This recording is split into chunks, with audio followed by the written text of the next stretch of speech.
Fraga etorri zen Gasteizean Martin Villarekin. Eta Fragak esaldi borobilo zuen berekin. La calle es mía, kalea neria da. Informatu egongo zen, kalea herritarek grebalari hartuta zegoela, eta estatu eraztazaileak Juan Carlos Lehena bere buruzela ezin zuen hori onartu. Orduan, bera etorri zen aginduri betetzea, estatuera aginduri betetzea, eskarmentu ematea jendeari, eta orduan eskarmentu hori izan 5 hildako eta hainbat inguru zauritu. Orduan, kalea berea zen, baina jendea hilda gertatu zen, odola isuriak gertatu zen.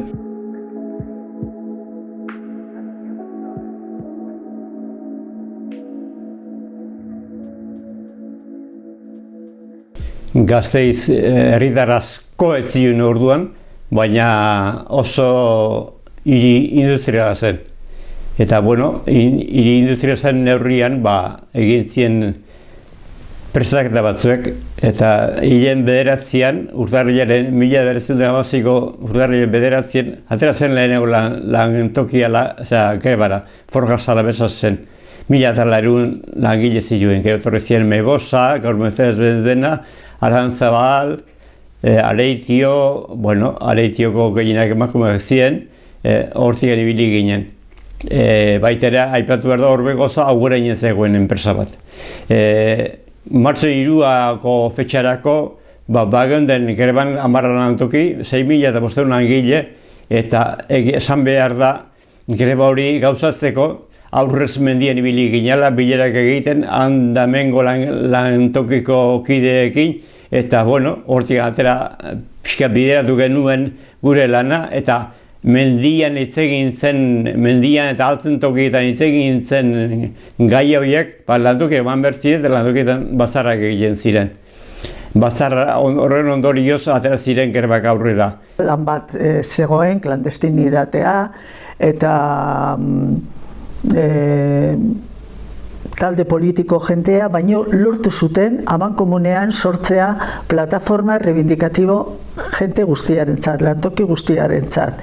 Eta gauza bat oso interesgarria zen, igoera lineala izatea, ezberdintasunak murrizteko.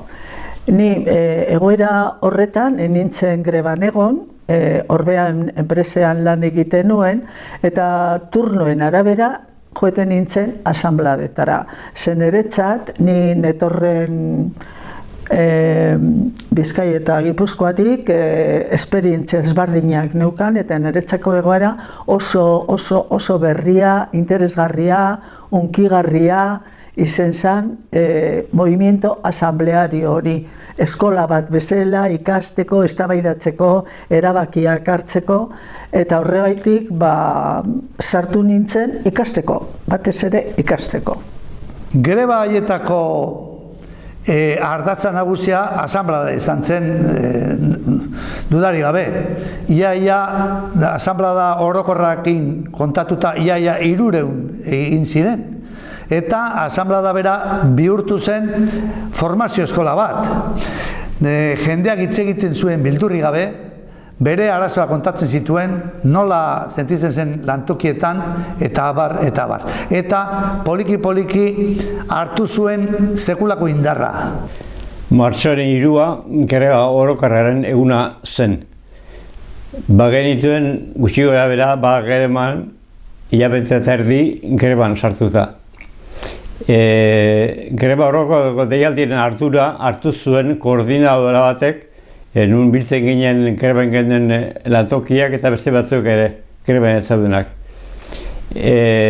Aurrera ateatzeko greba horrokor hori, besteak beste, egin genuen papera asko partitu, kalean zabaldu asuntoa, gaia, auzoetara urreratu, auzo elkarteko hendik ez da duen indarren, baina bazen halako funtzionamendu bat, eta komunikabide ofizialek ez zuten hori aldarrikatzen, baina gu greba orokorra aurrera eman nahi genuen. Eta greba orokorra atera zen, guztiz atera zen.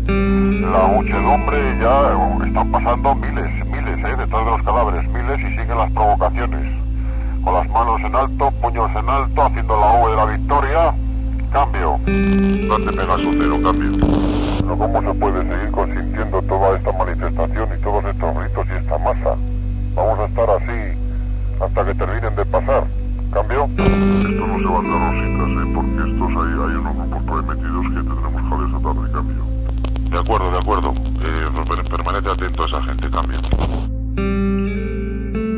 Emakume asanbladari buruz hitz egiteko kontueneko euki behar da emakume gehienak momentu horretan etxetik kaleratzen zirela eta burruka handi batekin.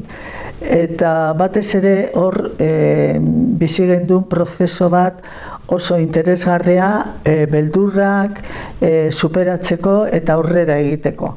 Asanblada horietan emakumeak antolatzen zuten hainbeste ekintza, adibidez, eskirolari kristonak esaten,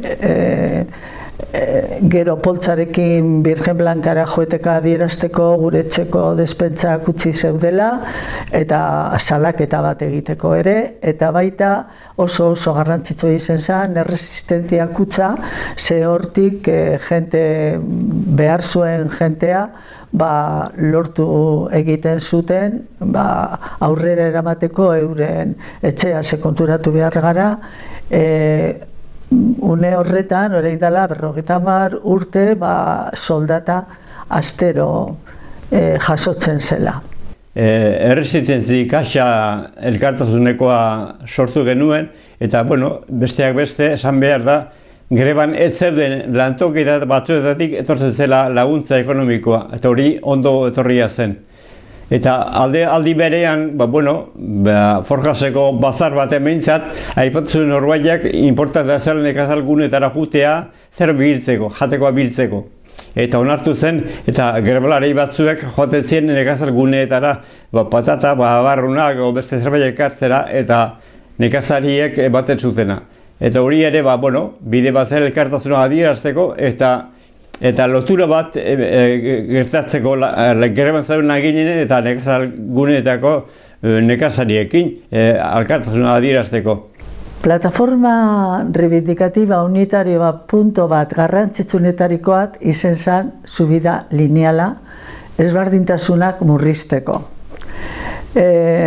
Nik uste dut aipatu behar dela Areitiako emakumeak eredu bat izan zirelako, lehenak izan ziren fabrikan grebara atara zirenak, peoiak ziren eta gizonak mantenumentuko langileak ziren eta gerotsuago batzuk atara ziren.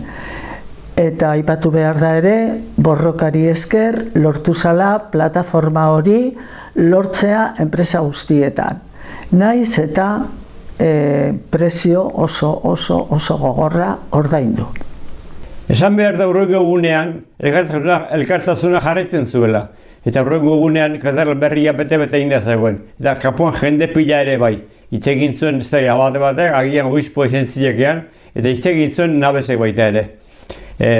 Zergatik hitz egin zuten, hauek aurrea klandestinako pasatu. Ni eta gehiago ere klandestinera pasatu ginen, eta nabeze Olaberria eta Juan Josan sistema entzat hurrengo guretan harrapatu zituzten poliziak eta kartzeleratu ere bai.